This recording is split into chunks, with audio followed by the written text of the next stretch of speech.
Partnership firm, ये dissolution को sir language का कोई इशू नहीं। डिसोल्यूशन मतलब ऐसे डिफाइन कर सकते हैं कि ये या तो पार्टनर्स के बीच में होती है या फिर फर्म की, पूरी फर्म की होती है। और डिसोल्यूशन की अगर हम देखें तो इसको चार तरीकों से ये हो सकती है। लाइक इसमें फर्स्ट जैसे म्यूचुअल एग्रीमेंट से कि जैसे पार्टनर्स ने आपस में डिसाइड कर लिया कि उनको अब फर्म डिसॉल्व करनी है कुछ टाइम के बाद में। एंड इसमें सेकंड आ जाता है कि कंपल्सरी डिसोल्यूशन। फॉर एग्जांपल इसमें भी हम इसको दो पार्ट्स में डिवाइड कर सकते हैं।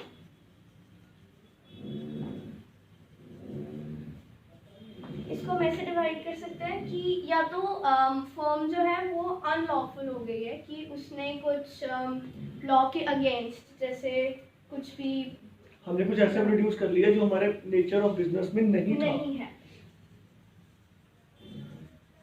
और सेकंड इसमें आ सकता है इंसॉल्वेंसी, जैसे फर्म को बहुत ज़्यादा लॉस हो गया या फिर लाइक फर्म की लायबिलिटीज बहुत ज़्यादा हो चुकी हैं तो फर्म जो है वो इंसॉल्वेंट हो गई है। जब हम टाइप्स ऑफ करते हैं ये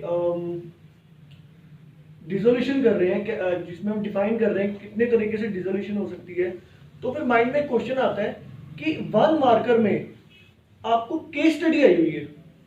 उस केस स्टडी में क्या है कि फर्म इस रीजन से डिसॉल्व हुई है, आप हमें रीजन बताइए कि ये कौन सा रीजन है, ये बाय अनलॉफुल एक्ट है या फिर ये कंपल्सरी डिसोल्यूशन है। तो वो इतनी ज्यादा क्लोज होंगी आपस में कि आपको उसमें थोड़ा सा जज करना पड़ेगा।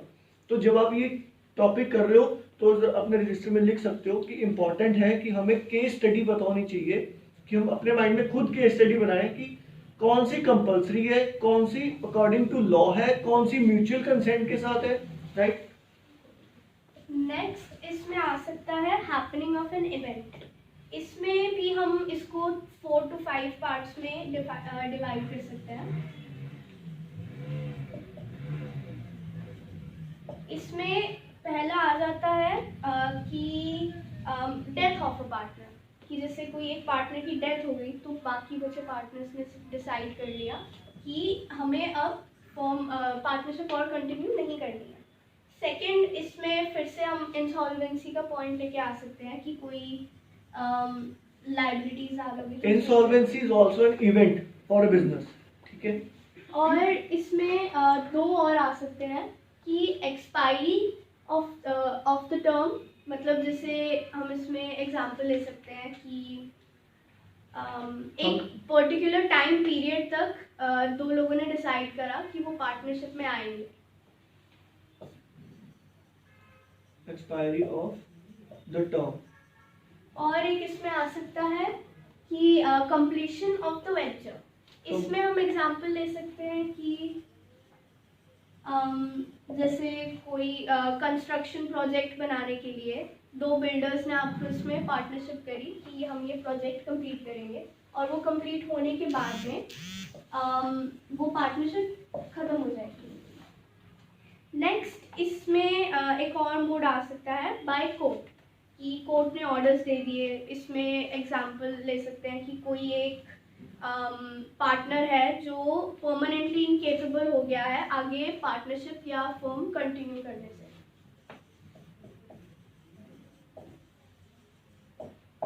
इसमें और एक पॉइंट आ सकता है कि जो जैसे फर्म को बहुत ज़्यादा लॉस हो गया है एंड वो आगे और कंटिन्यू नहीं कर सकते, एक इसमें लॉस का पॉइंट आ जाएगा। और एक आ सकता है कि जैसे कोई एक पार्टनर है, उसको मतलब लाइक कुछ डिजीज हो गया है and like he is mentally unstable to continue the business. Sir इसमें हम by insanity of a partner में ये लिखेंगे? बिल्कुल। जब भी कोई पार्टनर इनकैपेबल हो गया, may be it financially, may be it mentally, किसी भी तरीके से, जब वो इनकैपेबल ही हो गया पार्टनरशिप को कंटिन्यू करने के लिए, तो पार्टनरशिप अपने आप हमारी डिसॉल्व हो जाएगी।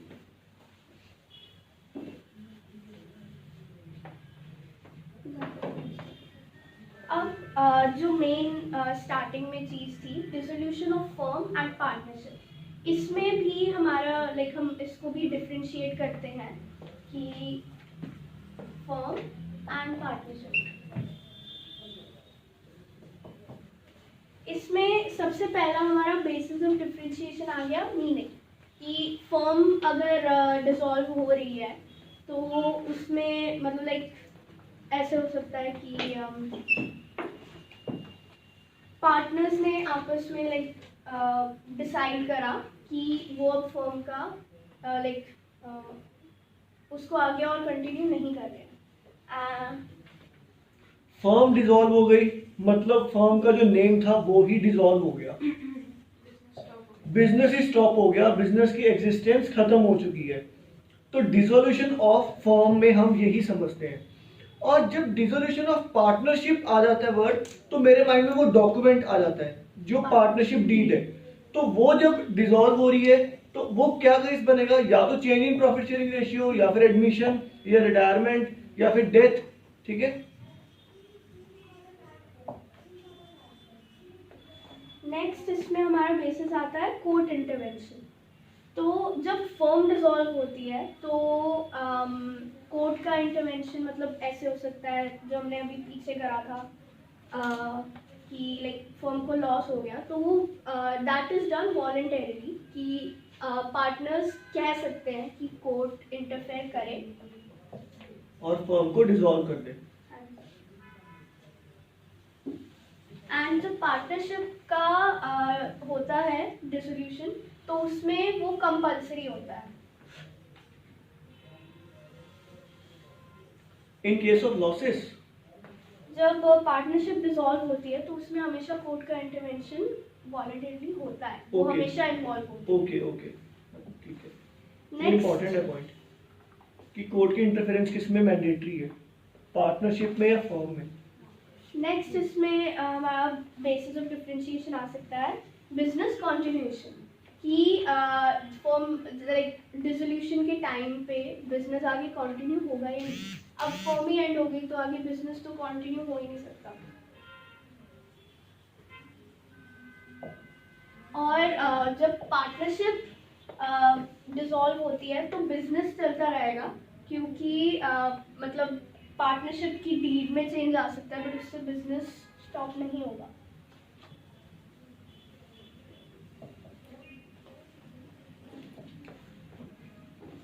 नेक्स्ट इसमें बेसिस आ सकता है एसेट्स एंड लाइबिलिटीज। जब फर्म डिसॉल्व होती है तो हम पूरा प्रोसीजर करते हैं, realisation account, profit and loss, partners capital account and bank account, सारे एसेट्स और लाइबिलिटीज सब रियलाइज होते हैं। एंड जो गेन या फिर लॉस, गेन आता है तो वो डिस्ट्रीब्यूट हो जाता है एंड वो होता है लॉस आता है तो राइट ऑफ हो जाता है। Right of. बेसिकली रियलाइज का मतलब क्या है, आप कुछ भी चीज डिसॉल्व करने लगे, आप कोई भी बिजनेस को डिसॉल्व करने लगे हो तो आप क्या चीज चेक करोगे कि मार्केट में हमने किस किस का पैसा देना है, और वो पैसे हम कैसे देंगे। हम क्या करेंगे, सारे एसेट्स को रियलाइज करेंगे। रियलाइज मतलब उनको कैश में कन्वर्ट करेंगे, और कैश में कन्वर्ट करने के बाद लायबिलिटीज पे ऑफ करने के बाद जो पैसा बचेगा वो पार्टनर्स को इक्वली या उनकी रेशियो के अकॉर्डिंगली डिस्ट्रीब्यूट हो जाएगा।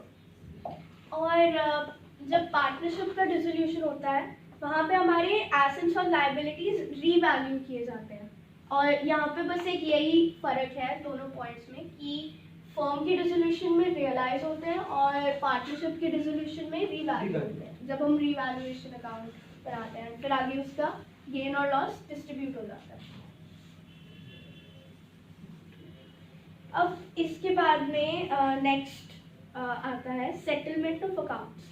जब भी जैसे अब फर्म डिसॉल्व हो गई यहाँ पे एंड आगे उसके अकाउंट सेटल करने हैं, उसमें भी आगे जो दो मेजर इश्यूज आ जाते हैं वो उसमें पहला आ जाता है कि जो हमारे अगर लॉसेस हुए हैं उनको हम कैसे ट्रीट करेंगे।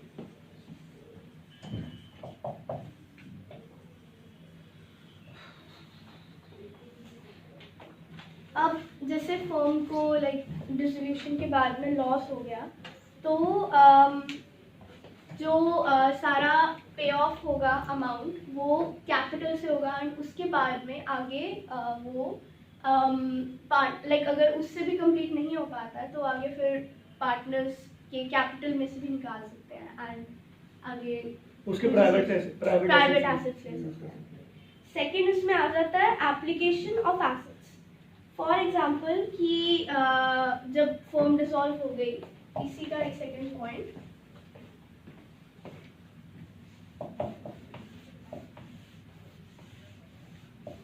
इसी में ही आ जाता है कि जैसे जब फर्म डिसॉल्व हो गई एंड उनको सारे क्रेडिटर्स को पे ऑफ करना है, तो वो पहले तो अपने सारे एसेट्स को जब रियलाइज करेंगे एंड उनकी हेल्प से पे ऑफ कर सकते हैं अपने सारे डेट्स, एंड सेकंड अगर उसमें फिर भी बच जाता है अमाउंट तो वो अमाउंट रियलाइज होके डिवाइड हो जाता है। सेकंड इसमें आ जाता है payment of two types of debts. इसमें फिर फर्दर आगे दो टाइप्स होते हैं, बेसिकली डिफरेंशिएशन ही होता है दो टाइप्स का, payment of firms debts and payment of private debts. Case study तो हमें किसी भी क्वेश्चन में आ सकती है। हमें क्वेश्चन गिवन, हमने टीएस गढ़वाल में भी देखा है, कुछ क्वेश्चन ऐसे गिवन होते हैं कि एबीसी पार्टनर्स है, बीस की वाइफ का लोन स्टैंडिंग है और एक बीस ने भी लोन दे रखा है फर्म को, तो बी की जो वाइफ का लोन है that is third party loan, पहले वो पे ऑफ होगा, उसके बाद पार्टनर का लोन पे ऑफ होगा।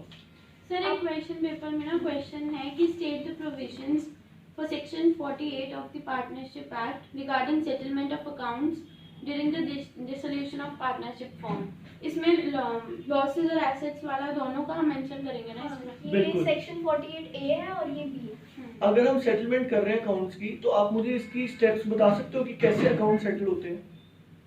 अगर हम ये चीज डिस्कस करें कि डिसोल्यूशन के टाइम पर एक पर्टिकुलर एक्ट के अकॉर्डिंगली हमने अकाउंट सेटल करने हैं, तो वो कैसे सेटल करोगे आप? सर लॉसेस हो जाएंगे पहले आउट ऑफ प्रॉफिट, लॉसेस पहले आउट ऑफ प्रॉफिट, अच्छा, फिर और capital of partners, third party liabilities पे ऑफ होंगी, फिर सबसे पहले क्या होंगी? Third party Third liabilities party पे ऑफ, उसके आउट ऑफ बाद प्रॉफिट होंगी ना वो। आउट ऑफ प्रॉफिट, मतलब मैं वही बता रही थी कि फर्स्ट आउट ऑफ प्रॉफिट, अगर नहीं तो फिर फिर कैपिटल कैपिटल, और अगर नहीं फिर भी फिर पीएसआर में वो हो जाएगा। फिर उसके प्राइवेट एसेट्स यूज होंगे। Private assets तो मतलब जब भी हम अकाउंट सेटल करते हैं तो सबसे पहले हमारे प्रॉफिट्स, जिनको मैं और आगे डिवाइड कर रहा हूँ एक्यूमुलेटेड प्रॉफिट्स में भी, जो भी हमारे पास सेविंग्स पड़ी हुई है, रिजर्व्स पड़े हुए हैं, पहले उसमें से हम अपने अकाउंट सेटल करेंगे। फिर उसके बाद अगर वो खत्म हो जाते हैं तो किसमें? हमारा जो करंट ईयर का प्रॉफिट है, फिर उसके बाद कैपिटल अकाउंट, फिर उसके बाद पार्टनर के जो प्राइवेट एसेट्स, वहां तक बात कभी पहुंचती नहीं है, राइट? आगे वो भी सिर्फ तब जब unlimited liability. Yes, unlimited liability, बिल्कुल। अब फर्म डेट्स को हम एक तरीके से क्रेडिटर्स भी बोल सकते हैं, एंड इसमें मतलब इनकी लायबिलिटी, पार्टनर्स की लायबिलिटी या तो डिफाइन हो सकती है या नहीं भी हो सकती है। कि ऐसे हो सकता है कि पहले तो फर्म के डेट्स पे ऑफ करने के लिए out of profit, out of capital, and नहीं तो फिर आगे एसेट्स इंक्लूड हो जाते हैं, एंड अगर उससे भी नहीं होता फिर लास्ट ऑप्शन, लास्ट में जाकर प्राइवेट एसेट्स इंक्लूड होते हैं पार्टनर्स के। जनरली जो फर्म के डेट है वो प्रॉफिट में से कैसे पे ऑफ हो जाएंगे? डेट तो बहुत बड़ी अमाउंट होती है और प्रॉफिट छोटा अमाउंट होता है, तो डेट को पे ऑफ करने के लिए तो एसेट्स को तो हमें रियलाइज करना ही पड़ेगा। अब जब प्राइवेट डेट्स की बारी आती है, वो जो जैसे ए पार्टनर है, ए बी सी पार्टनरशिप में, ए का एक पर्सनल डेट है, उसने किसी से ले रखा है, तो उसमें अब हम अगर लाइक कंपैरिजन करें दोनों में, तो फर्म डेट्स में उन्होंने पहले आउट ऑफ प्रॉफिट लिया, कैपिटल लिया, यहाँ पे पहले प्राइवेट एसेट से पे ऑफ होगा पार्टनर के, देन अगर उससे नहीं हो पाता फिर उसके बाद में वो उसके फर्म के एसेट्स लाइक उनकी कैपिटल से निकाल सकते हैं। Yes. तो इसमें बेसिक दोबारा रिपीट करना, क्या समझ में आया इस पॉइंट में हमें? कि अगर किसी पार्टनर ने अपना पर्सनल लोन लिया हुआ है तो सबसे पहले वो किससे पे ऑफ होगा? उसके पर्सनल एसेट से, उसके बाद उसकी कैपिटल से। ठीक है, कंटिन्यू। अब नेक्स्ट इसके बाद में जो पार्टनर का पर्सनल डेट होगा या लायबिलिटी होगी, अगर वो खुद से नहीं होती तो वो फर्म से भी बोरो कर सकते हैं। वो फिर out of capital only, out of firm के out of capital. Not firm की। मैं तो ये कहूंगा कि सिर्फ उसकी Partner कैपिटल की। उसी पर्टिकुलर पार्टनर की कैपिटल से, क्योंकि जो सेकंड पार्टनर है वो क्यों सेक्रीफाइस करेगा या वो क्यों कंपनसेट वही करेगा? सर कि अगर वो उसका खुद की लायबिलिटी और वो पे ऑफ नहीं कर पा रहा है, खुद के एसेट्स भी उससे नहीं कर पा रहा है, तो वो फर्म से थोड़ी ना लेगा। हाँ, फर्म से नहीं लेगा। फर्म तो देगा ही नहीं। वो अपनी कैपिटल यूटिलाइज कर सकता है, वो भी up to a certain limit. अगर अब पैसा ही निकाल लेगा पूरा तो फिर पार्टनरशिप कैसी रही? बिजनेस को भी तो पैसा चाहिए ना इक्वल चलाने के लिए। नेक्स्ट इसके बाद में आता है accounting for dissolution of partnership firm. अब जब हम अकाउंटिंग की बात करते हैं तो इसमें पहले जैसे ही 3 अकाउंट्स बनेंगे। जैसे हम अगर रेफरेंस के लिए ले लें एडमिशन के टाइम पे हमारे अकाउंट्स बनते थे रिवैल्यूएशन। ये सभी बताओ, रिवैल्यूएशन सबसे पहले, उसके बाद पार्टनर्स कैपिटल अकाउंट, उसके बाद कैश और बैंक अकाउंट, उसके बाद loan balance sheet. Balance sheet और loan by partner and loan to partner. Yes, in case of retirement जो हम एग्जीक्यूटिव वो अकाउंट बनाते हैं। अभी लाइक एडमिशन Admission एग्जाम के दे time पे। सकते हैं रेफर करने के लिए। अब जब पार्टनरशिप फर्म डिसॉल्व होती है तो उस टाइम पे हमारे 3 मेन अकाउंट्स बनते हैं। पहला इसमें बनता है रियलाइजेशन। रियलाइजेशन अकाउंट बड़ा इंपॉर्टेंट अकाउंट है। हम मेनली कंफ्यूज कैसे होते हैं? हम बना रहे होते हैं रियलाइजेशन अकाउंट, बट हमारे मुंह से निकल जाता है रिवैल्यूएशन अकाउंट, या हम बना रिवैल्यूएशन रहे होते हैं और हमारे मुंह से निकल जाता है कि हम रियलाइजेशन अकाउंट बना रहे हैं। तो ये कंफ्यूजन कैसे सॉर्ट कर सकते हैं हम? रियलाइज्ड मतलब किसी चीज को कैश में कन्वर्ट कर लेना, और वो आप तभी करोगे जब फर्म डिसॉल्व हो रही है। तो डिसोल्यूशन के चैप्टर में ही रियलाइजेशन अकाउंट बनता है, जिसमें आप अपने सारे एसेट्स को रियलाइज कर लेते हो और लायबिलिटीज को पे ऑफ कर देते हो। अब रियलाइजेशन को अगर हमें डिफाइन करना हो तो हम ऐसे बोल सकते हैं कि this account is made while the books of the firm are being closed, and इससे फिर हमारा आगे गेन और लॉस डिटरमाइन होता है एंड सारी लायबिलिटीज पे ऑफ हो जाती है।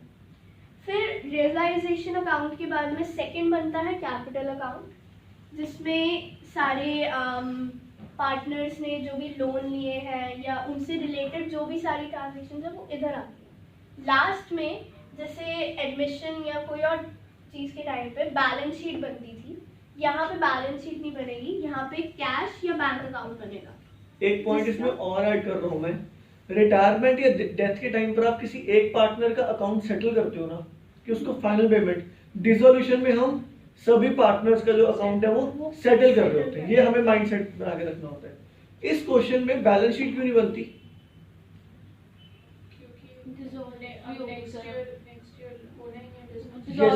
जिस दिन डिसॉल्व होगी उसके अगले दिन तो कोई एसेट लायबिलिटी, कुछ एक्सपेंस, इनकम, प्रॉफिट लॉस हुआ ही नहीं, कुछ करना ही नहीं है। इसलिए हमने लास्ट कैश और बैंक अकाउंट क्यों बनाया? कैश वगैरह जितना भी कैश बचेगा वो डिसॉल्व वाले दिन, डिसोल्यूशन वाले दिन पार्टनर्स को देके हमारा काम खत्म। और जैसे बैलेंस शीट में हमारा दोनों साइड बैलेंस इक्वल आना चाहिए, यहाँ पे कैश और बैंक अकाउंट में वो केस होता है कि इसमें बैलेंस निल हो जाना चाहिए, कुछ कैरी फॉरवर्ड होगा नहीं। वेरी गुड, बिल्कुल ठीक। देन नेक्स्ट अब पहले यहाँ पे आ जाता है सर डस्ट। पहला यहाँ पे जो हमारा आता है रियलाइजेशन अकाउंट, इसका हम लाइक एक अगर क्वेश्चन लेट कर लेते हैं तो जब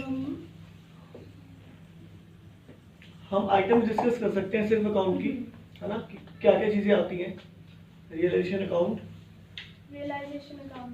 हाँ जी, पहले तो लाइक एक नॉर्मल लेजर अकाउंट की तरह ही बनता है ये, पर्टिकुलर्स अमाउंट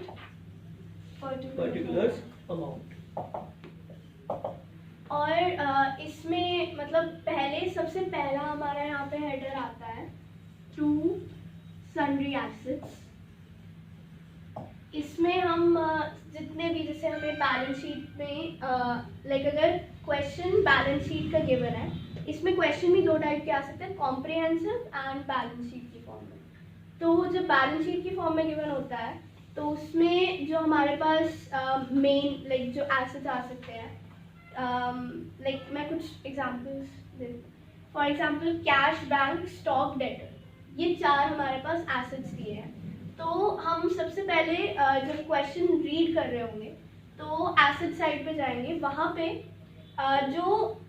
जो सारे नॉर्मल एसेट्स है, for example stock, debtor, furniture, building, ये सब सारे इधर आ जाएंगे। Like stock 25,000। सन्ड्री एसेट्स को जो हमने रियलाइजेशन अकाउंट में सन्ड्री एसेट्स ट्रांसफर कर रहे हैं बैलेंस शीट से, क्या मुझे एग्जैक्ट बता सकते हो एक लाइन में कि वो कौन से एसेट्स हैं जो यहाँ पर ट्रांसफर होते हैं? क्योंकि बैलेंस शीट में तो बहुत सारे एसेट्स होते हैं, उसमें से कुछ ही यहाँ पे ट्रांसफर करते हैं, वो कौन से एसेट्स है एक लाइन में, कि वो मैं सेंस समझ जाऊं कि ये वाला एसेट, एग्जांपल नहीं, सेंस। रियलाइजेबल एसेट्स जो कैश में कन्वर्ट हो सकता है, जो एसेट एक्चुअल में कैश में कन्वर्ट हो जाना है, लाइक जैसे इन सब के अमाउंट, यस, जैसे कि टेंजिबल एसेट्स, ठीक है, या फिर हम कहें stock, debtors, bills receivable, goodwill भी करते हैं, गुडविल भी कर देते हैं। और कौन से नहीं कर सकते? Prepaid expense, cash already cash में ही है तो वो यहाँ पे नहीं आएगा। और फॉर एग्जांपल इन्होंने हमें प्रॉफिट एंड लॉस अकाउंट का बैलेंस दिया हुआ है एसेट साइड पे, तो वो नहीं वेरी आएगा। गुड। एसेट साइड पे प्रॉफिट एंड लॉस अकाउंट का मतलब क्या होता है? लॉस, वो भी यहाँ पर नहीं आएगा क्योंकि वो कैश में कन्वर्ट हो ही नहीं सकता। तो मतलब जब मैं एक क्वेश्चन कर रहा हूँ, मैं एसेट्स को ट्रांसफर करूंगा जब रियलाइजेशन में, सिर्फ वो एसेट्स ट्रांसफर होंगे जो कैश में कन्वर्ट हो सकते हैं। अब फॉर एग्जांपल हमें एसेट दिया हुआ है डेटर। डेटर हमें इन्होंने दे दिया 10,000 एंड इसमें इन्होंने साथ में ही जैसे लिखा होता है लेस प्रोविजन 5,000। तो हमें जैसे ही क्वेश्चन गिवन होगा तो हमने पहले सन्ड्री एसेट्स में डेटर लिखा, हम साथ में ही हेडर बना लेंगे बाय सन्ड्री लायबिलिटीज। इसको भी डिफाइन कर दो अच्छे से। बाय सन्ड्री लायबिलिटीज, इसमें वो सारी जो हमारी लायबिलिटीज होती हैं, जैसे क्रेडिटर्स, बिल्स पेबल, जो सारे रियलाइज हो सकते हैं। ओके, सन्ड्री लायबिलिटीज में कौन सी आइटम्स आएंगी? सारी लायबिलिटी जितनी पे ऑफ कर सकते हैं एक्सेप्ट। हेडिंग बता सकते हो कौन कौन से हेड की आइटम्स आएंगी? Number 1 is date. डेट आएगा, उसमें सारी लॉन्ग टर्म बोरोइंग्स हैं, और एक करंट लायबिलिटीज आएंगी सारी, जिसमें क्रेडिटर्स, आउटस्टैंडिंग एक्सपेंसेस। एक पॉइंट में इसमें और ऐड कर रहा हूं कि हमें मैक्सिमम क्वेश्चंस में क्रेडिटर्स गिवन होते हैं, उनकी रियलाइजेबल वैल्यू गिवन नहीं होती, पे ऑफ वैल्यू गिवन नहीं होती। तो मान हमने एज्यूम करके चलना है, बिजनेस डिसॉल्व हो रहा है, ऐसा हो सकता है कि किसी पार्टी को हम पेमेंट छोड़ दें कि रहने देते हैं, नहीं। कोई भी लायबिलिटी हमारी क्रिएट हो रखी है, डेट या फिर कोई भी करंट लायबिलिटी, अगर उसकी हमें एडजस्टमेंट नहीं गिवन, ये हमारी रिस्पॉन्सिबिलिटी है आंसर लिखते हुए ये चीज चेक करना कि क्या हमने उस लायबिलिटी की पे ऑफ की entry opposite side debit side डाली है या नहीं डाली है। अब फॉर एग्जांपल प्रोविजंस गिवन है तो हम वो यहाँ पे लिख देंगे, provision for doubtful debts.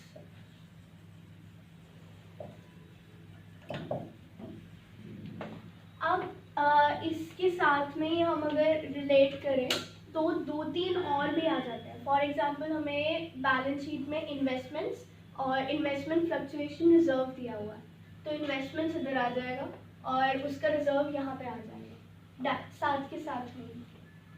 And next इसमें अब जो लाइबिलिटी साइड होती है हमारी बैलेंस शीट की, उसमें भी काफ़ी सारी चीज़ें होती हैं जो रियलाइजेशन अकाउंट में इंक्लूड नहीं होती हैं। इसमें सबसे पहले आ जाता है पार्टनर्स की कैपिटल एंड करंट अकाउंट्स, वो रियलाइजेशन में नहीं आते, उसका बैलेंस डायरेक्ट कैपिटल अकाउंट में जाता है। सेकंड, जो रिजर्व्स हैं, फॉर एग्जांपल जनरल रिजर्व या कोई और रिजर्व गिवन है, वो सारे पार्टनर्स में डिवाइड होंगे, रियलाइजेशन अकाउंट में नहीं आएंगे। जो भी आप रिजर्व्स बता रहे हो, क्या हम उनको जनरल रिजर्व का नाम दे सकते हैं? जनरल जो स्पेसिफिक रिजर्व होगा वो इस साइड दिखाई देगा, जो जनरल रिजर्व होगा वो नहीं आएगा। और एक्यूमुलेटेड प्रॉफिट्स रियलाइजेशन अकाउंट में नहीं आएंगे। एक्यूमुलेटेड प्रॉफिट्स मतलब प्रॉफिट एंड लॉस अकाउंट का क्रेडिट बैलेंस, या फिर जनरल रिजर्व, ठीक है, या फिर जनरल रिजर्व। एक्यूमुलेटेड लॉसेस की बात करें तो जो आपने अभी एग्जांपल दिया deferred revenue expenditure, advertisement suspense, वो नहीं आएगा। और इसमें एक और चीज़ इंक्लूड नहीं होती है, जैसे 3 पार्टनर्स हैं ABC, उसमें A का एक स्पेसिफिक अलग से लोन गिवन है, एज लोन, तो वो रियलाइजेशन में नहीं आएगा, वो डायरेक्ट कैपिटल अकाउंट में जाएगा। एंड अब एक और हम एग्जांपल ले सकते हैं कि हमें बैलेंस शीट में ही गिवन है कि Mrs B's loan account, B के रिलेटिव के लोन का अकाउंट है, तो वो हमेशा रियलाइजेशन में जाएगा। अब फॉर एक केस ले सकते हैं, इसको हम एक लाइन में और डिफाइन कर सकते हैं कि पार्टनर्स लोन नहीं आता, थर्ड पार्टी लोन जो है वो रियलाइजेशन अकाउंट में आता है। अब फॉर एग्जांपल पार्टनर से रिलेटेड किसी का लोन है, मिसेस बीज लोन अकाउंट, तो इसमें या तो सिर्फ यही ऐसा गिवन हो सकता है और आगे कोई इंफॉर्मेशन नहीं है, तो ये सीधा सन्ड्री लायबिलिटीज में चला जाएगा। बट फॉर एग्जांपल ऐसा गिवन है कि बी डिसाइडेड टू पे ऑफ मिसेस बीज लोन, तो ये जो मिसेस बीज लोन है वो आगे पार्टनर के हेडर के अंदर चला जाता है रियलाइजेशन अकाउंट में, रियलाइजेशन अकाउंट। ओके। देन इसके बाद में इसमें अगर इन्वेस्टमेंट के साथ इन्वेस्टमेंट फ्लक्चुएशन रिजर्व भी ट्रांसफर किया, लेकिन उसमें कोई लायबिलिटी जनरेट नहीं हुई है, मतलब इन्वेस्टमेंट तो हमने कर दिया बट उसकी वैल्यू फ्लक्चुएट नहीं हुई है, तो जो रिजर्व है वो हम कुछ भी नहीं करेंगे, आपस में सेटल हो जाएगा वो। हम इन्वेस्टमेंट और उसका स्पेसिफिक रिजर्व इसीलिए इस अकाउंट में डाल रहे हैं कि उनमें आपस में कोई भी ऊपर नीचे फ्लक्चुएशन है तो वो यहीं पर ही सेटल हो जाएगी। इसी के एक एग्जांपल लेके समझा रहा हूँ। हमने वैसे अभी डिस्कस किया कि जनरल रिजर्व यहाँ पर नहीं आता। सोचा जाए अगर यहाँ पर डाल भी दिया, देखो प्रिंसिपल के अकॉर्डिंगली नहीं आना चाहिए, बट डाल दिया तो भी आपका कैश अकाउंट मैच होगा। कैसे? क्योंकि यहाँ पर भी आप किस साइड डालोगे, क्रेडिट साइड, और क्रेडिट साइड अगर यहाँ पर आता है तो रियलाइजेशन प्रॉफिट इंक्रीज हो जाएगा और वो कैपिटल अकाउंट में ट्रांसफर होएगा, इंक्रीज प्रॉफिट, और वो ही हमारा कैश अकाउंट में सेटल हो जाएगा। बट प्रिंसिपल जो अकाउंटिंग प्रिंसिपल्स है वो हमें ये कहते हैं कि ये वो आइटम जो है वो यहाँ की नहीं है। ठीक है, अब नेक्स्ट इसमें अपना हमारा मतलब एक ये पॉइंट आ जाता है कि अब जैसे डेटर के लिए तो इन्होंने प्रोविजन दिया हुआ था, वो हमने इधर लिख दिया। एंड इसके अलावा अगर आगे हमारी इंफॉर्मेशन में जो एडिशनल इंफॉर्मेशन गिवन है उसमें कुछ भी नहीं गिवन, तो हम सारे सन्ड्री एसेट्स पे ऑफ करेंगे जो यहाँ पे बाय कैश अकाउंट के अंदर रियलाइज करेंगे सारे एसेट्स को। इसमें जैसे हमें उन्हीं की फेस वैल्यू पे, उन्हीं की फेस वैल्यू, जैसे स्टॉक और फर्नीचर, इनसे रिलेटेड कोई एडिशनल इंफॉर्मेशन नहीं दी हुई है तो इन्हें हम यहाँ खुद लिख लेंगे, स्टॉक एंड फर्नीचर इनकी फेस वैल्यू। शायद से सबसे इजीएस्ट वे है इसका आंसर करने का कि जब आपको डिसोल्यूशन का क्वेश्चन आए, आप रियलाइजेशन अकाउंट बनाकर बैलेंस शीट देख के एसेट्स और लायबिलिटीज को ट्रांसफर कर लो एक बार। उसके बाद आपकी जो नेक्स्ट नजर है वो सिर्फ एडजस्टमेंट्स में ही जाएगी, और वो एडजस्टमेंट 1 बाय 1 आप रियलाइजेशन अकाउंट में, कैपिटल अकाउंट में और कैश अकाउंट में। सबसे बेटर ये रहता है कि तीनों अकाउंट एक साथ बने, रियलाइजेशन भी और आपका कैपिटल भी और आपका कैश भी। कैश में एडजस्टमेंट सबसे बाद में होगी और जो भी एडजस्टमेंट आ रही है वो अकाउंट में पोस्टिंग करते जाए साथ साथ। इसमें और अगर स्टॉक एसेट की कोई इंफॉर्मेशन नहीं दी हुई तो वो थोड़ी ना ट्रांसफर होगा, मतलब वो रियलाइज नहीं होगा ना। अगर सपोज एडजस्टमेंट्स में लिखा नहीं हुआ है कि ये एसेट इस अमाउंट के लिए रियलाइज हुआ तो हम तो वो अमाउंट सीधा उधर जाएगा। दो ऑप्शन है, स्टूडेंट दो ऑप्शन से आंसर करता है। एक तो जो आपने बताया कि आपने सेम अमाउंट डाल दिया, दूसरा ऑप्शन कुछ भी करने की जरूरत नहीं है। आपको टीएस गरेवाल में जो हम यहाँ पे डिस्कस कर रहे हैं वो बताया गया कि आप सेम वैल्यूज नीचे लेकर आ रहे हो, सॉल्यूशन में चेक करना। एक ही एग्जांपल में मैं दोबारा रिपीट कर रहा हूं, बट हमने कौन सा ऑप्ट करना है जिसमें हमने कुछ भी नहीं लिखना, क्योंकि अपने आप एसेट्स और लायबिलिटीज का जो बैलेंसिंग फिगर है वो हमें निकल आएगा प्रॉफिट और लॉस। अगर इस सेशन की बुक में नहीं है तो लास्ट सेशन की बुक में मैं आपको लिखाऊंगा। इसमें मतलब लिखा हुआ है कि अगर नहीं दिया है कि रियलाइज करना है तो हम अज्यूम करते हैं कि उसकी वैल्यू नील हो गई है। यस, उसकी वैल्यू अपने आप ही नील हो गई है। तो यहाँ से हो जाती है। तो फिर अगर करेंगे भी तो आंसर ठीक है। हमने करना नहीं है, हमने ये वाला मेथड यूज नहीं करना। क्यों? एक तो लेंथी हो जाता है, ठीक है, और फिर हमारा जो कंसिस्टेंसी का ट्रैक है वो थोड़ा सा हिल जाता है। रादर हम क्या करेंगे, जब हमें क्वेश्चन गिवन है और कोई भी एसेट की एडजस्टमेंट नहीं गिवन, उसको एसेट को एज इट इज वही रहने दो। बट लायबिलिटीज के केस में वो पे ऑफ करनी है। दोबारा रिपीट करें, एसेट्स की जिसकी एडजस्टमेंट नहीं गिवन उसको क्या करो आप, उसको एज इट इज पढ़ा रहने दो डेबिट साइड। मतलब जरूरी नहीं है, मैंडेटरी नहीं है कि स्टॉक गिवन है 25,000 एसेट्स, सन्ड्री एसेट्स में, और उसकी कोई एडजस्टमेंट नहीं गिवन इसलिए हम स्टॉक उठाकर बाय भी लिख रहे हैं कैश में। नहीं गिवन तो नहीं, आपने वहां ट्रांसफर तो कर दिया ना। एजम्पशन क्या ली जाती है कि स्टॉक था हमारे पास 25,000 का, जो हमने रियलाइजेशन के लिए सेल पे लगाया था। इमेजिन कर लेते हैं बिजनेस बेचने लगे, स्टॉक पड़ा है 25,000 का, सेल पे लगा दिया, 1 दिन 2 दिन 3 दिन नहीं बिका, इट मीन्स उसकी वैल्यू क्या हो गई, 0 हो गई। और जब उसकी वैल्यू 0 ही होगी तो फिर वो हमारा खर्चा बना या हमारी इनकम बनी, खर्चा। अगर एक्सपेंस बना तो किस साइड रहेगा, वो डेबिट साइड ही रहेगा। एक और पॉइंट डिस्कस किया था हमने जब चैप्टर किया था ये वाला डिसोल्यूशन का, कि डिसोल्यूशन में रियलाइजेशन अकाउंट एक ऐसा अकाउंट है जिसमें एसेट्स और एक्सपेंसेस दोनों डेबिट साइड चल रहे हैं और लायबिलिटीज और इनकम दोनों क्रेडिट साइड चल रहे हैं, राइट। तो हमें ये डबलिंग नहीं करनी है, इसको हम यहां से अभी डिलीट करेंगे, राइट। और बट सेकेंड केस एक्सप्लेन करो, अगर लायबिलिटीज की एडजस्टमेंट नहीं गिवन। तो लायबिलिटीज जैसे हमें दिया हुआ है यहाँ पे क्रेडिटर्स है, एक क्रेडिटर्स एज्यूम कर लो, एक बिल्स पेबल एज्यूम कर लो। बिल्स पेबल भी 10,000 डाल दो।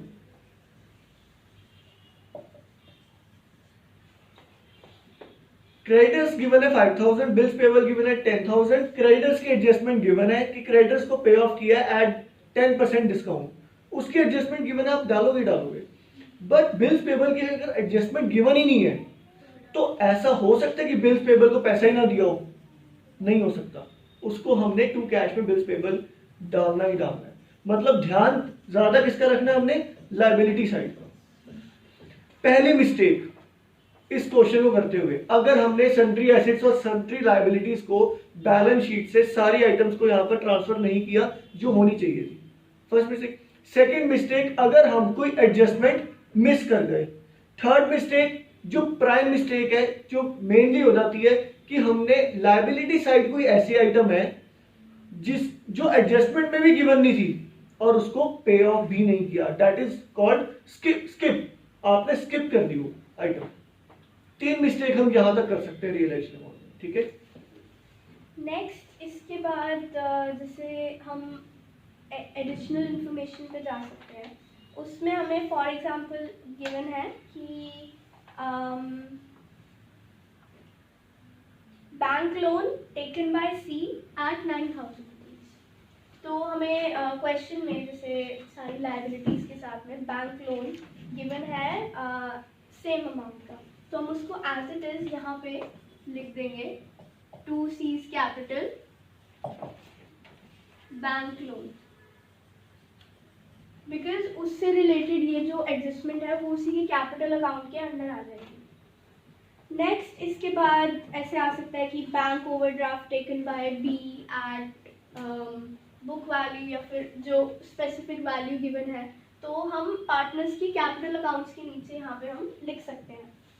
फिर उसके बाद हमने जो हमारे मेन सारे इसमें थे headers, sundry assets to cash to partners capital, like जो जैसे फॉर एग्जांपल सिर्फ सी और बी से रिलेटेड ही एडजस्टमेंट गिवन है कि इन्होंने, जैसे यहाँ पर हमने एग्जांपल लिया था Mrs B's loan is being covered by B, तो वो उसके कैपिटल अकाउंट के अंडर आ जाएगा। एंड ऐसे एक एग्जांपल आ सकता है कि फर्नीचर जो हमारा एसेट है, एसेट में हमें फॉर एग्जांपल यहाँ पे फर्नीचर गिवन है 25,000 एंड वो ए ने ले लिया है एक स्पेसिफिक अमाउंट पर, तो हम वो यहाँ पे लिख देंगे by A's capital furniture and जितनी अमाउंट पर उसने वो लिया है। अब जैसे ये क्वेश्चन यहाँ पे आ सकता है कि फर्नीचर के अमाउंट यहाँ पे 25,000 है, एडिशनल इन्फॉर्मेशन में इन्होंने दिया 20,000, तो यहाँ पे अमाउंट वो उतना ही आएगा। तो जब हम लिख रहे होंगे तो इसका बैलेंस अमाउंट नहीं, हम सिर्फ वो अमाउंट लिखेंगे जितने अमाउंट पे उसने वो लिया है। इसमें ना एक पॉइंट और ऐड कर रहा हूँ, आपको डिसोल्यूशन का क्वेश्चन गिवन है और उसमें एक छोटी सी लाइन गिवन है कि all assets are realised on same values. फिर आप क्या करोगे? All assets are realised on, मतलब आपको एक ही एडजस्टमेंट गिवन है एसेट्स के रिगार्डिंग, क्या ऑल एसेट्स आर, लिख देंगे वही तीनों एसेट्स बाय कैश में, तीनों एसेट्स और उनकी सेम अमाउंट आ जाएगा। हम डिस्कस कर रहे थे ना कि वो कौन सा है, वो केस तभी बनेगा जब एक लाइन गिवन है आपको कि all assets are realised on same values, तब सेम वैल्यूज आएंगी। अदरवाइज कभी भी हमने उन सेम वैल्यूज को यहां पर नहीं लिखना, क्योंकि अगर हमें एडजस्टमेंट नहीं गिवन तो एक ही असम्पशन है, क्या उसकी वैल्यू 0, और जब वो एसेट अगर 0 बन गया तो वो किस में कन्वर्ट हो गया? एक्सपेंस में कन्वर्ट हो गया, डेबिट साइड।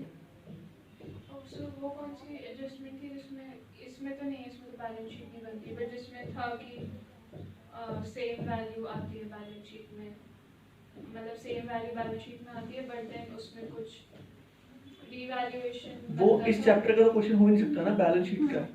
हाँ जी, याद कर लेते हैं वो क्वेश्चन। वो क्वेश्चन है या तो एडमिशन का, रिटायरमेंट का या डेथ का, जिसमें हम रीवैल्यूएशन, मेमोरेंडम रीवैल्यूएशन अकाउंट बनाते हैं और उस प्रॉफिट की हम क्या पास करते हैं? एडजस्टमेंट एंट्री पास करते हैं। क्वेश्चन की डिमांड ये होती है, the values of existing assets and liabilities will not change in case of admission, in case of retirement, in case of death. उस केस में एक मेमोरेंडम रीवैल्यूएशन अकाउंट बनता है, रीवैल्यूएशन प्रॉफिट या लॉस जनरेट होता है और उसकी एडजस्टमेंट एंट्री कैपिटल में कन्वर्ट हो जाती है, और बैलेंस शीट में सेम एसेट्स और लायबिलिटीज की वैल्यू चल रही होती है एक्सेप्ट कैपिटल की वैल्यूज को छोड़कर, राइट? चलो कंटिन्यू। अब नेक्स्ट इसमें हमारे पास में दो बैलेंसेस आ सकते हैं, क्रेडिट बैलेंस, डेबिट बैलेंस। तो जैसे हमारे पास क्रेडिट बैलेंस आया तो यहाँ पे हमारे पास में लॉस आ जाएगा, जिसको हम क्या कहते हैं? Realisation loss. एंड ये पार्टनर्स के प्रॉफिट शेयरिंग रेशियो में यहाँ पे डिवाइड हो जाएगा, ए बी सी। हम वर्ड यूज करेंगे राइट ऑफ। जब लॉस है तो राइट ऑफ वर्ड ठीक बनता है, क्योंकि राइट ऑफ का मतलब हम इसको सीधा कैपिटल अकाउंट में डेबिट साइड लेकर जाएंगे। जब डिस्ट्रीब्यूट वर्ड आता है तो हम ये सोचते हैं कि शायद से ये क्रेडिट साइड जाना होगा, राइट? कंटिन्यू। और यहाँ पे और जब गेन आता है तो वो हमारी डेबिट साइड पे आ जाएगा। एंड फिर इसके बाद में हमारा नेक्स्ट अकाउंट बनता है कैपिटल अकाउंट। कैपिटल अकाउंट बन जाता है। कैपिटल अकाउंट में पहले तो सबसे पहले हमारा बैलेंस कैरी डाउन आएगा। जैसे दो टाइप की capital accounts, like fixed fluctuating, इसमें भी वही सेम अप्लाई होता है। अगर उन्होंने दिया है फिक्स्ड कैपिटल, बैलेंस शीट में सिर्फ फिक्स्ड कैपिटल के बैलेंसेस गिवन है, तो वही कैरी फॉरवर्ड होंगे यहाँ पे। फिक्स्ड कैपिटल में दो अकाउंट्स बन रहे हैं, हम ना केस ही डिस्कस कर लेते हैं। सपोज करो फर्म डिसॉल्व हो रही है और वो फिक्स्ड कैपिटल मेथड को उन्होंने अडॉप्ट कर रखा था।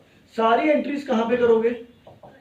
करंट अकाउंट में सारी एंट्रीज करंट अकाउंट में करके वो बैलेंस कहाँ पर लेके जाओगे?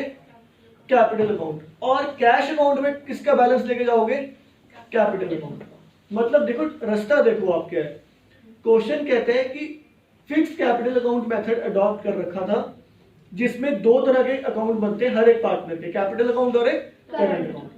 सारी एडजस्टमेंट किस में जाकर करी? करंट अकाउंट में। उस करंट अकाउंट से सारा पैसा उठाया और कहां ले गए? कैपिटल अकाउंट में। और फाइनल पेमेंट जो करनी है वो पार्टनर के कैपिटल अकाउंट से करनी है, राइट? कंटिन्यू। इसमें क्वेश्चन में दिया हुआ है कि फिक्स कैपिटल फॉलो कर रहे हैं, तो डिसोल्यूशन में तो कंपलसरी है ना कि उसे कैपिटल में करना ही है। अगर क्वेश्चन में दिया नहीं हुआ है कि फिक्स्ड को फ्लक्चुएटिंग में कर रहे हैं, बाय डिफॉल्ट क्या करेंगे पहले तो ये डिस्कस कर लेते हैं।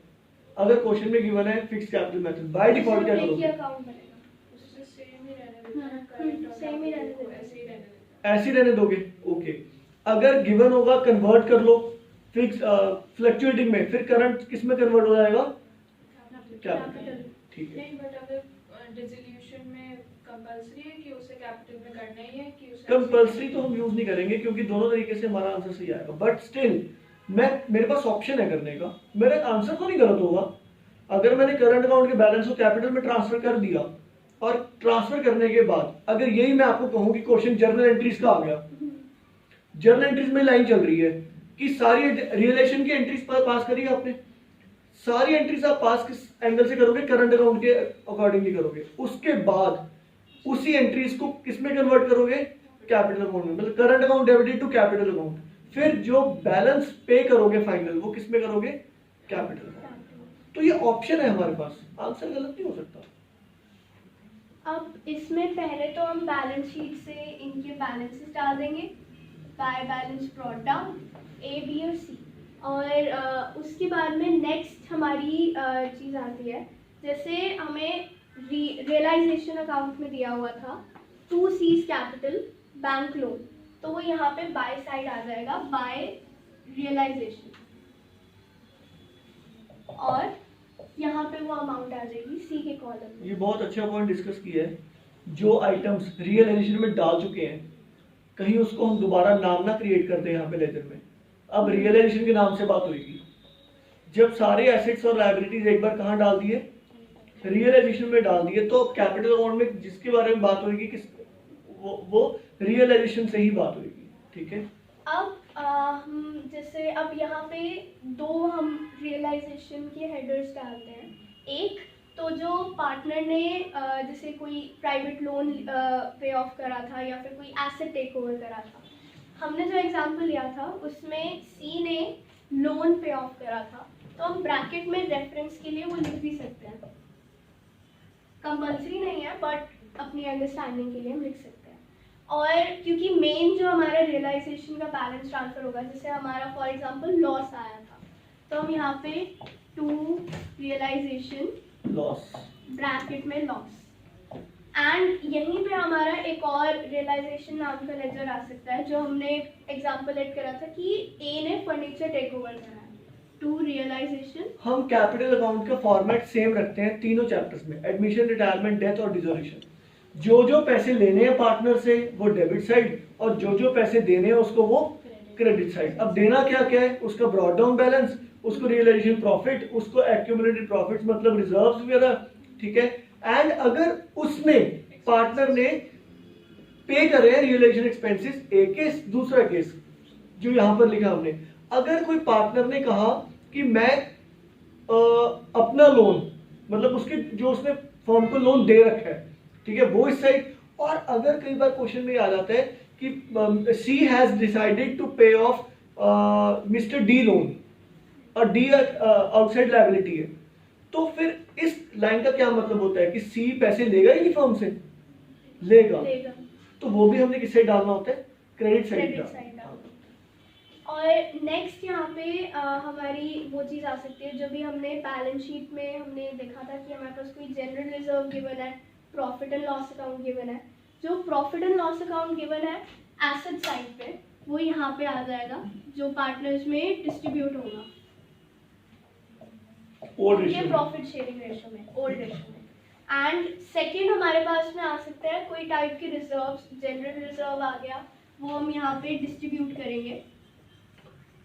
गुडविल का क्वेश्चन, गुडविल का पॉइंट है, अगर बैलेंस शीट में गुडविल गिवन है तो कहाँ पर डालनी है वो? रियलाइजेशन अकाउंट में। तो गलत हो जाएगा अगर हम सीधा यहाँ पे राइट ऑफ कर दें। गलत तो नहीं होगा, क्योंकि फिर से गुडविल तो कभी कभी क्वेश्चन आ जाता है कि जैसे वो आया था कि he used the firm's name and made a payment of this। Goodwill के भी क्यों ना हम 2 पॉइंट डिस्कस कर लें, या तो गुडविल रियलाइज हो रही है या गुडविल राइट ऑफ हो रही है। रियलाइज हो रही है तो रियलाइजेशन में, और राइट ऑफ हो रही है तो इधर डाल दो। गुडविल सेल भी कर सकते हैं ना, हाँ, सेल भी हो सकती है तो बिल्कुल। फिर अगर सेल हो सकती तो रियलाइजेशन में जाएगी। क्यों जाएगी रियलाइजेशन में? क्योंकि जब सेल हुई है पैसा आया है। कंटिन्यू। अब यहाँ पे एक लास्ट इम्पॉर्टेंट पॉइंट आता है। हम पिछले सारे चैप्टर्स में हमारा बाय और टू बैलेंस कैरी डाउन आता था। यहाँ पे कुछ ऐसा नहीं है, यहाँ पे हम बाय कैश अकाउंट लिखेंगे, वो हमारा इसका बैलेंसिंग फिगर होगा। एंड ये बैलेंसिंग फिगर डेबिट साइड भी आ सकता है।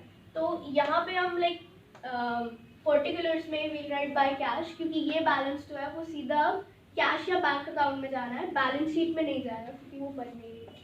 तो यहाँ पे फॉर एग्जांपल ए और बी का बैलेंस आया और इधर कैश अकाउंट में बैलेंस सी का आ गया। तो ये जो है ये यहाँ से बैंक अकाउंट में जाएंगे, टू कैश और बाय कैश। तो इसमें जो ये डेबिट साइड वाला बैलेंसिंग फिगर है, ये वो कैश है जो हमें फर्म को, पार्टनर्स को पे करना है। इसको हम अच्छे समझ लें, कंफ्यूज हो जाते हैं। डेबिट साइड पार्टनर से पैसे लेने हैं, ए की बात करता हूं मैं। ए से 10 लाख रुपए लेने हैं और क्रेडिट साइड ए को 8 लाख रुपए देने हैं। तो 2 लाख रुपीस किस साइड आएंगे? Credit side balancing figure. अब बताओ ये पैसे देने बनते हैं या लेने बनते हैं? चलो नहीं समझ में आया, दूसरा एग्जांपल उठाते हैं। कैपिटल अकाउंट का बाय डिफॉल्ट हमेशा बैलेंसिंग फिगर क्या निकलता था? डेबिट साइड निकलता था ना। उसका मतलब क्या था कि वो पैसे जो है वो फर्म के पास पड़े हुए हैं, पार्टनर के। और जो क्रेडिट साइड आ रहा है उसका क्या मतलब है? ऐसे समझ लो या फिर ऐसे समझ लो कि डेबिट साइड पैसे लेने हैं, क्रेडिट साइड पैसे देने हैं। डेबिट साइड पार्टनर से 10 लाख लेने हैं और 8 लाख उसको देने हैं। तो डेबिट साइड कितना अमाउंट आएगा? 2 लाख रुपीस लेने हैं कैश अकाउंट में, डेबिट। डेबिट साइड देने हैं फर्म को और क्रेडिट साइड लेने हैं। खुद को बिजनेस एज्यूम करते हैं। बिजनेस एज्यूम करके एक पार्टनर कैपिटल अकाउंट बना रहे हैं हम। ए से 10 लाख लेने हैं डेबिट साइड और 8 लाख देने हैं, तो सिर्फ 2 लाख लेने बनते हैं। वो बैलेंसिंग फिगर किस साइड आएगा? क्रेडिट साइड ही आएगा।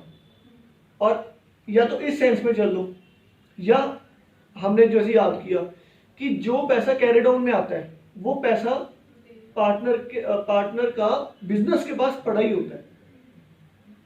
तो बिजनेस को देना होता है। यस, नेक्स्ट इसमें आ जाता है कैश या बैंक अकाउंट। अब ये मतलब फर्म पे डिपेंड करता है कि उन्होंने बैलेंस शीट में या तो उन्होंने सिर्फ कैश दिया होगा एसेट साइड या सिर्फ बैंक दिया होगा। कुछ क्वेश्चंस में दोनों गिवन होते हैं। तो पहले तो हम उनमें से कोई एक ही लेंगे। जैसे हमने सिर्फ कैश अकाउंट बनाया है, यहाँ पर पर्टिकुलर्स अमाउंट,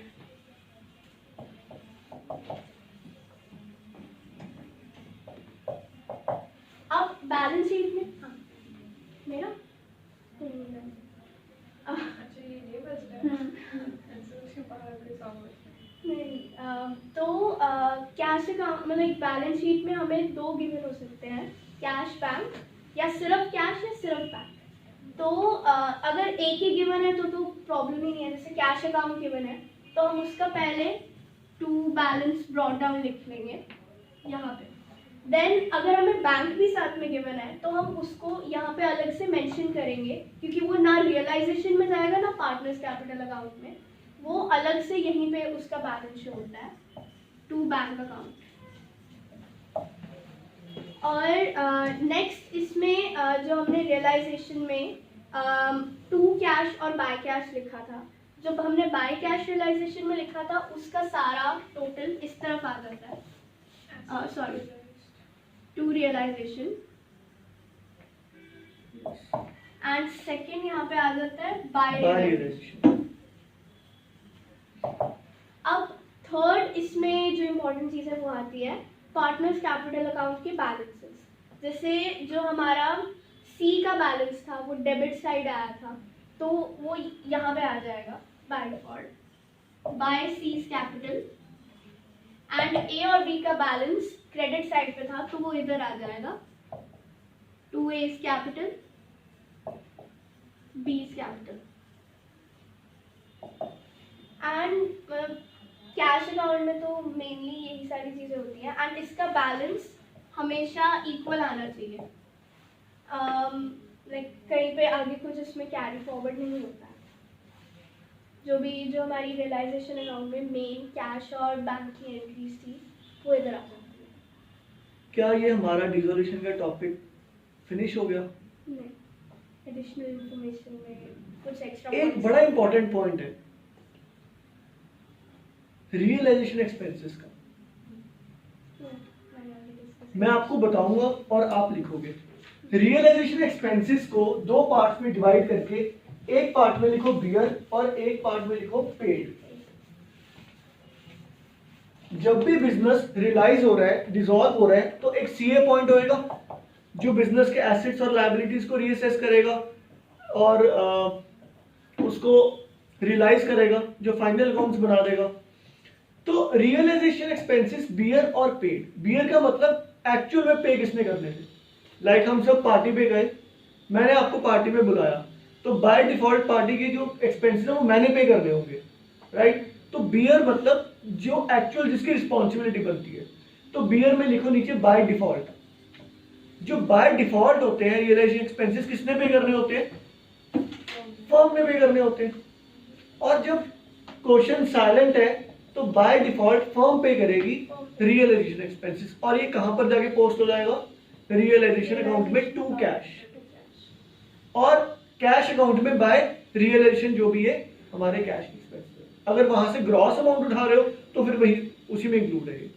और इसमें ये आ सकता है कि अगर कोई पार्टनर ने एडिशनल इंफॉर्मेशन में गिवन है realisation expenses paid by partner, तो वो पार्टनर के हेडर के अंदर आ जाता है, जैसे लोन और फर्नीचर। Very good. हमने इन क्वेश्चंस में सबसे पहला जो हमारा जो चीज हमने चेक करनी है वो ये कि बियर किसने करने थे। पहले बियर के बारे में बात लिखी होगी जरूर, साइलेंट है तो फर्म, ठीक है। अगर बियर करने थे पार्टनर ने, फिर ये चेक करना है कि पेमेंट किसने करी है। लाइक वो एग्जांपल, हम सब पार्टी पे गए, मैंने बुलाया, बाय डिफॉल्ट मैंने पे करने हैं, बियर मैंने करने हैं, बट पे कर दिए आप में से किसी एक ने। और जब आपने पे किए तो एक्चुअल में वो पैसे मुझे किसको अब करने पड़ेंगे ट्रांसफर? आपको। मतलब क्या होता है, बाय डिफॉल्ट फर्म ने करने हैं, अगर कर दिए पार्टनर ने पे लिखो बाय डिफॉल्ट पार्टनर। अगर बाय डिफॉल्ट बियर करने थे फर्म ने, पे कर दिए पार्टनर ने, तो फर्म किसको पे करेगी?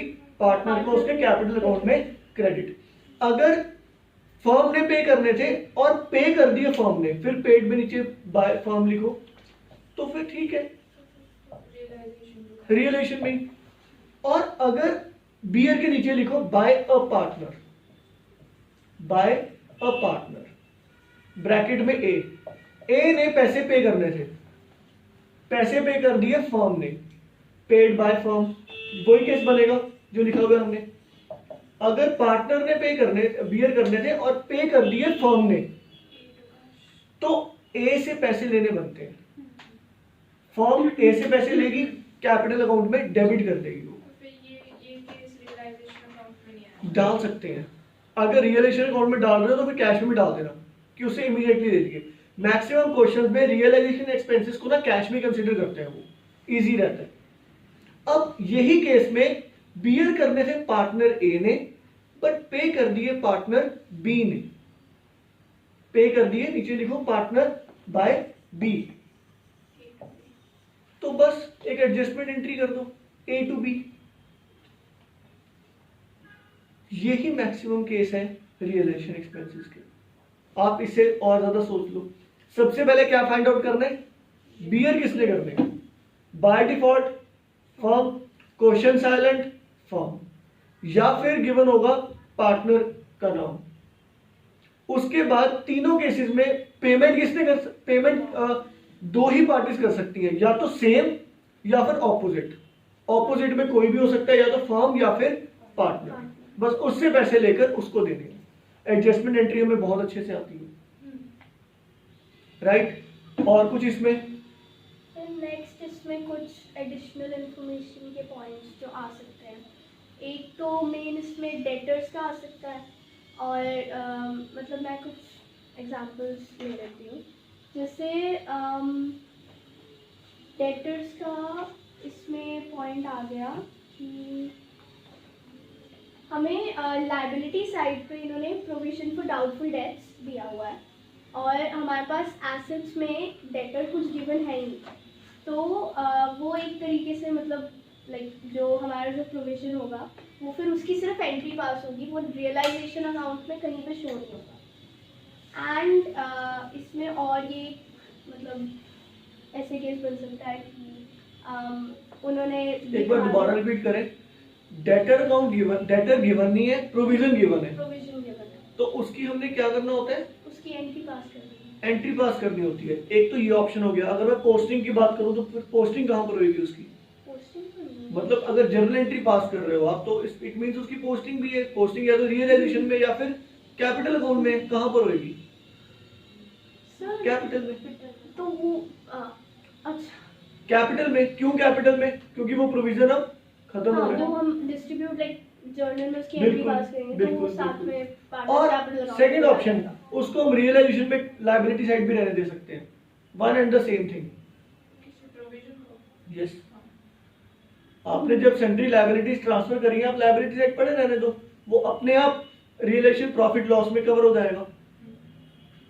नेक्स्ट, सेकंड इसमें एक इम्पॉर्टेंट आ सकता है जॉइंट लाइफ पॉलिसी का। तो जॉइंट लाइफ पॉलिसी में पहली ये चीज़ आ सकती है कि इन्होंने सिर्फ एसेट्स में दी हुई है joint life policy 5000 rupees, and information में इन्होंने दे दिया कि joint life policy surrendered for 1000 rupees. तो इसमें जो मतलब पहले सबसे पहले इसको तो हम एसेट साइड पे तो डालेंगे जॉइंट लाइफ पॉलिसी 5000। सेकेंड इसको हम पोस्ट करेंगे बाय कैश में, जो हमें मनी रिसीव हुई है, सरेंडर मतलब हमें ये मनी रिसीव हुई है, तो ये रिसीव्ड मनी हम बाय कैश हेडर के अंदर डालेंगे joint life policy 1000 rupees. Second इसमें समझ नहीं आया जॉइंट लाइफ पॉलिसी क्या है। Joint life Joint policy life- अगर हमें गिवन है एसेट साइड, हम सेंट्री एसेट्स में ट्रांसफर करेंगे सभी वो, assets में। और वो सरेंडर हो रहा है 1000 रुपीज में, तो कैश आया 1000 रुपए, वो हमने रियलाइजेशन में क्रेडिट साइड डाल दिया। जो 4000 का इफेक्ट था वो रियलाइजेशन अकाउंट में क्या हो गया, कवर हो गया अपने आप।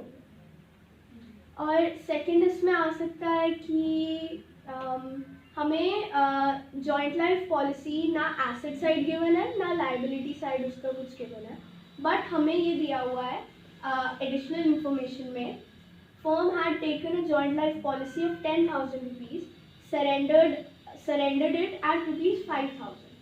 तो ये एक तरीके से हमारा अनरिकॉर्ड एसेट हो गया। तो जो हमें एडिशनल इंफॉर्मेशन में दिया हुआ है, तो इसको हम सन्ड्री एसेट्स में रिकॉर्ड नहीं करेंगे, इसको हम सीधा बाय कैश के अंदर जितने में सरेंडर हुआ है ₹5,000 वो लिख देंगे। इसको हम ओवरऑल ही कर लेते हैं। कोई भी अनरिकॉर्डेड एसेट है वो सीधा रियलाइजेशन में क्रेडिट साइड इनकम बन जाता है, और कोई भी अनरिकॉर्डेड लायबिलिटी है वो रियलाइजेशन अकाउंट में डेबिट साइड एक्सपेंस बन जाता है। सेम क्वेश्चन 3 मार्क्स का आया हुआ है कि name the assets that are not transferred to the debit side of realisation account but brings certain amount of cash against its deposit at the time of dissolution. दोबारा, Name the assets that are not transferred to the debit side of realization account but brings certain amount of cash against its disposal at the time of dissolution of the firm। एक तो इसका unrecorded assets, sir 3 marks का है ये question. तो क्या हुआ, answer सिर्फ तो उसका अनरिकॉर्डेड unrecorded एसेट asset। क्या लाएंगे? उसको डिफाइन कर दो ना, कैसे? Like if a firm has a furniture which is not recorded in the books amounting rupees 10,000, तो at the time of dissolution the selling price of या फिर the scrap value of that furniture is rupees 8,000।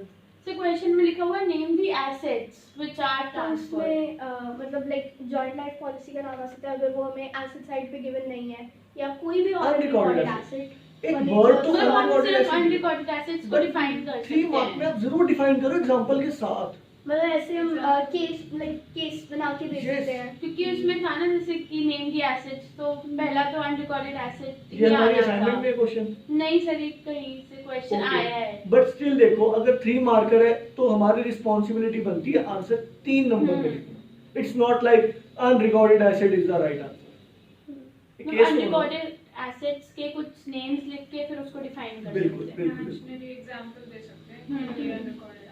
Second इसमें ये आ सकता है कि हमें asset side पे joint life policy for example 10,000 given है, लाइबिलिटी साइड पे इन्होंने दिया हुआ है जॉइंट लाइफ पॉलिसी रिजर्व या फंड रुपीज 5,000। ये हमें दोनों चीज़ें गिवन है। बाय डिफॉल्ट जैसे हम इन्वेस्टमेंट और डेटर के केस में करते थे, उसको हम सन्डी एसेट और साथ के साथ लाइबिलिटी साइड लिख देंगे। बट अगर हमें एडिशनल इन्फॉर्मेशन में दिया हुआ है joint life policy surrender for rupees 4,000 for example, तो जो अमाउंट पहले तो सन्डी एसेट्स की अमाउंट आएगी 10,000, देन उसके बाद लाइबिलिटी साइड 5,000, एंड जो सरेंडर अमाउंट हो रहा है वो बाय जेएलपी यहाँ पे आ जाएगा रुपीज 4,000। जॉइंट लाइफ पॉलिसी की ट्रीटमेंट सेम वैसे ही होगा जैसे कि हमारा इन्वेस्टमेंट का ट्रीटमेंट होता है। रिजर्व इन्वेस्टमेंट फ्लक्चुएशन रिजर्व भी ट्रांसफर किया, इन्वेस्टमेंट भी ट्रांसफर करी, फिर उसकी सेल वैल्यू भी ट्रांसफर करी। और इसमें बस एक लास्ट पॉइंट मतलब ऐसे आ सकता है कि इन्होंने जैसे प्रोविजन के केस में था कि लाइबिलिटी साइड सिर्फ प्रोविजन दी हुई है, तो और इसमें भी सिर्फ रिजर्व दिया हुआ है जॉइंट लाइफ पॉलिसी का, तो वो पार्टनर्स में डिवाइड हो जाएगा and partners that will be considered as अकेला reserve considered as accumulated profit, जो कि पार्टनर कैपिटल होल्डर है। स्पेसिफिक है तो रियल है, राइट।